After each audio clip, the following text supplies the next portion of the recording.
Saúdo a todos com a paz do Senhor, amém? Graças a Deus estamos alegres, felizes por essa oportunidade.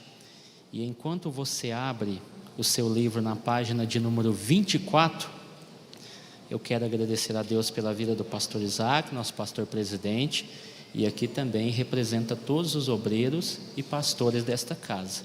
Também quero agradecer a Deus pela vida do nosso presbítero Emanuel Martins, que é o nosso superintendente geral da Escola Bíblica Dominical, e aqui representa todos os professores, todos os alunos da Escola Bíblica Dominical e também a equipe do CAPED, que tem trabalhado de maneira maravilhosa para que esse evento acontecesse. Também agradecer a Deus pela vida do meu pastor Edson Cunha, que também tem dado um maior apoio para a Escola Bíblica Dominical. Então eu agradeço a Deus pela vida dele, agradeço a Deus pela vida dos professores da Igreja do Santa Cruz e também a todos os alunos, amém? Só mais um recadinho, eu tenho um canal, Tempo de Ensinar EBD, é um canal voltado à Escola Bíblica Dominical, aonde toda semana nós postamos vídeo aula sobre as lições dos adultos. Então vá lá, confira, vai ser uma bênção para a sua vida, amém? O nosso texto dessa noite que eu escolhi está sobre o título Se Preparando para Fugir. Deus está à procura de quem se afastou de suas responsabilidades. Jonas capítulo 1, versículo de número 3, é o nosso texto base. Jonas se aprontou, mas fugiu do Senhor, indo na direção contrária. Dentro da nossa introdução, nós vamos ver que o tema central do livro de Jonas é que Deus está interessado em todas as pessoas.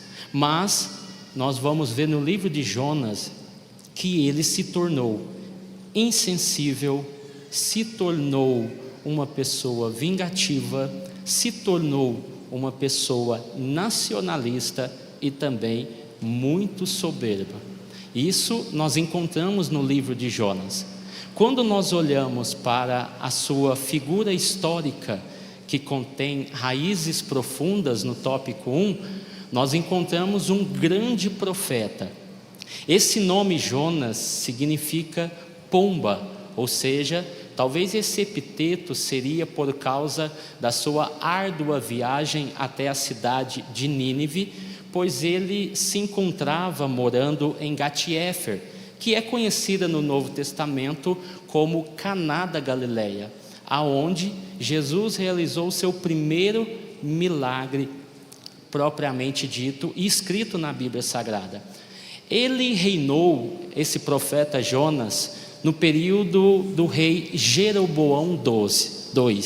E com isso, nós vemos através do próprio livro dos reis, que ele profetizou e animou Jeroboão II concernente às terras que Israel havia perdido dos sírios. E daí, por causa da perseverança e por causa da profecia do profeta Jonas, o rei Jeroboão II conseguiu reconquistar as suas terras.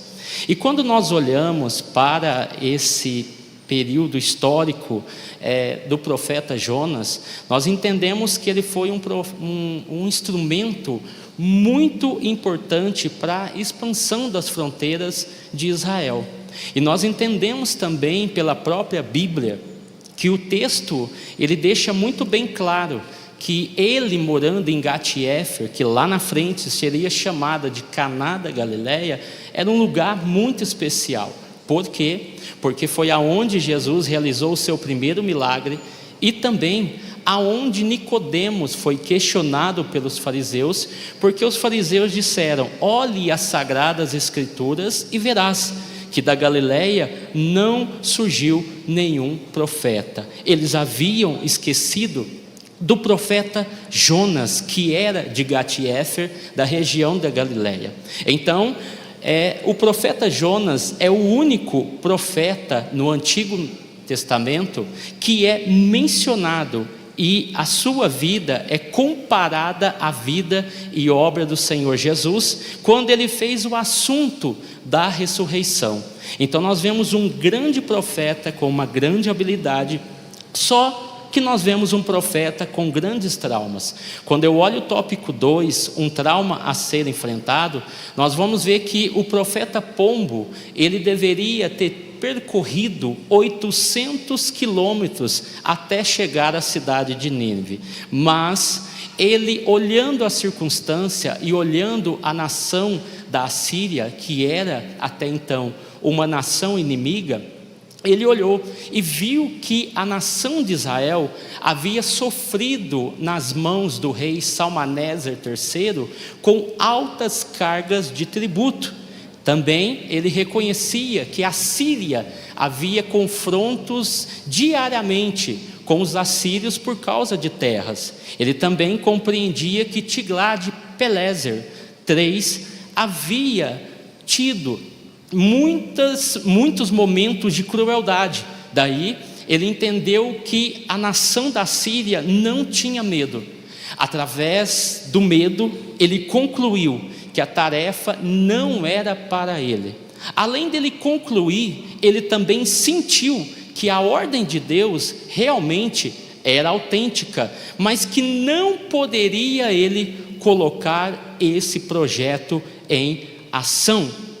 Jonas não queria realmente enfrentar a realidade de seu ministério, recusando-se a acreditar no seu propósito, no seu objetivo e na sua missão. Jonas era tudo isso e muito mais. Quando nós olhamos aqui para o tópico 3, nós vamos ver a capacidade espiritual do profeta Jonas. Ele era popularmente e altamente estimado em Israel, mas ele errou na sua nova missão na cidade de Nínive. Mas, como eu coloquei aqui no próprio texto, o fracasso de Jonas se tornou o sucesso de Deus. Por que o fracasso de Jonas se tornou o sucesso de Deus? Porque por mais que Jonas quisesse fugir, Deus não fugiu do seu projeto. Por mais que Jonas quisesse não fazer a obra, Deus não havia se esquecido da sua obra. Por mais que Jonas queria abandonar o projeto, Deus não abandonou o projeto de levar a obra missionária para aquela cidade de Nínive. Então, Jonas toma uma atitude muito precipitada, porque ele deixa a sua casa e também deixa a sua cidade e a circunstância ao qual ele está envolvido e vai para Tarsis. E dali, a Jope, e dali em Jope ele encontra um navio que vai para Tarsis. Ou seja, nós temos que entender nessa noite que nós não podemos fugir do projeto de Deus, porque quando nós olhamos isso, quando nós olhamos a história de Jonas, nós sentimos mais simpatia pela história dele quando nós compreendemos que Pedro teve a mesma circunstância e a mesma situação. Porque Pedro havia pregado para 8.000 pessoas e essas pessoas haviam se convertido ao cristianismo da época. Só que quando nós olhamos Deus falando para Pedro pregar na casa de Cornélio, que era um gentil, ele se recusou a ir à casa de Cornélio. E daí nós entendemos e compreendemos pela própria Bíblia, em Atos 10, que Deus olha para Pedro e diz assim: Pedro, não digas que é impuro aquilo que eu purifiquei. Então nós compreendemos que essa relação ela é muito importante. Quando Jonas sai de sua cidade natal, sentido a Jope, 8 séculos depois que Jonas está em Jope, Jesus fala para Pedro através dos anjos que ele deveria pregar aos gentios. É o mesmo ambiente aonde Jonas está partindo, não para Nínive, mas para Tarsis. Então nós compreendemos e analisamos que Jonas não estava propenso a pagar o preço para ir à cidade de Nínive, mas a viagem a Tarsis era muito mais cara. Por quê? Porque o caminho da desobediência sempre será mais caro. Quando nós olhamos a nossa reflexão, para nós começarmos a encerrar aqui, Jonas capítulo 1, do 1 ao 10, nós podemos ver que Jonas realmente se preparou, mas ele preparou-se para fugir como um covarde das missões que Deus havia dado a ele. Então nós vemos que Jonas entra no barco quando ele chega em Jope, e lá ele encontra um capitão, encontra vários marinheiros que vão fazer a viagem de Jonas ser confortável. Ou seja, quando ele está dentro do navio, ele se sente confortável ao ponto de entender: eu não preciso dirigir o navio, porque tem um comandante, tem um capitão, então eu não preciso fazer nada. Eu não preciso trabalhar dentro desse navio, porque tem vários marinheiros aqui que podem fazer o trabalho por mim. Então ele está tranquilo, a sua consciência parece estar tranquila. Mas quando nós olhamos a procura, o desastre acontecendo dentro desse navio por causa da desobediência de Jonas, você vai ver que o capitão começa a procurar o que está acontecendo com o navio, e ele encontra Jonas dormindo e despreocupado com a vida dele e com a vida dos outros. Então eu coloquei aqui: enquanto nós estamos deitados no porão do navio, as pessoas estão jogando todos os seus bens, todas as suas riquezas, todos os seus suprimentos no fundo do mar, para que a sua situação fique mais leve. Nessa noite eu quero que você reflita sobre isso, entender o seu chamado. Você não pode fugir do projeto de Deus.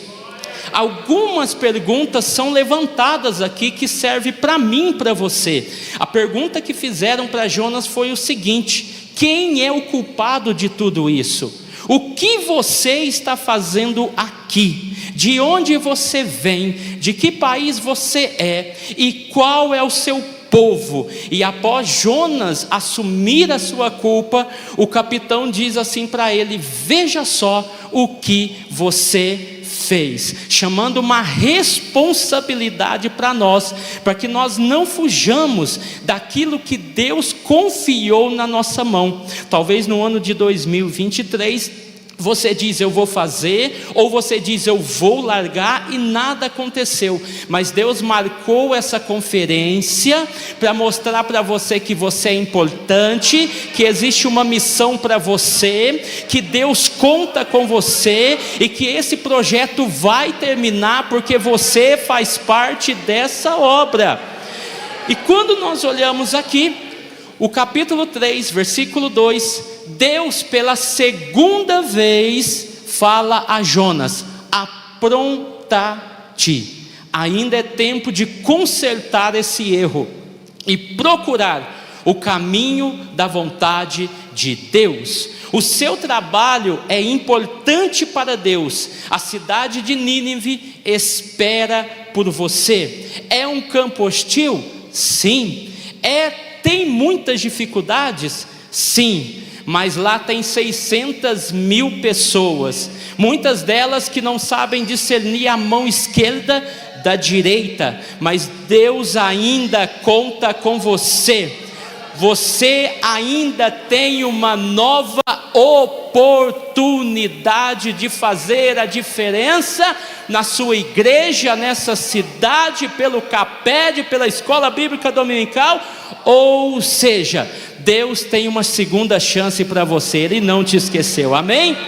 Deus abençoe vocês, Deus abençoe essa igreja, Deus abençoe a cada um, em nome de Jesus.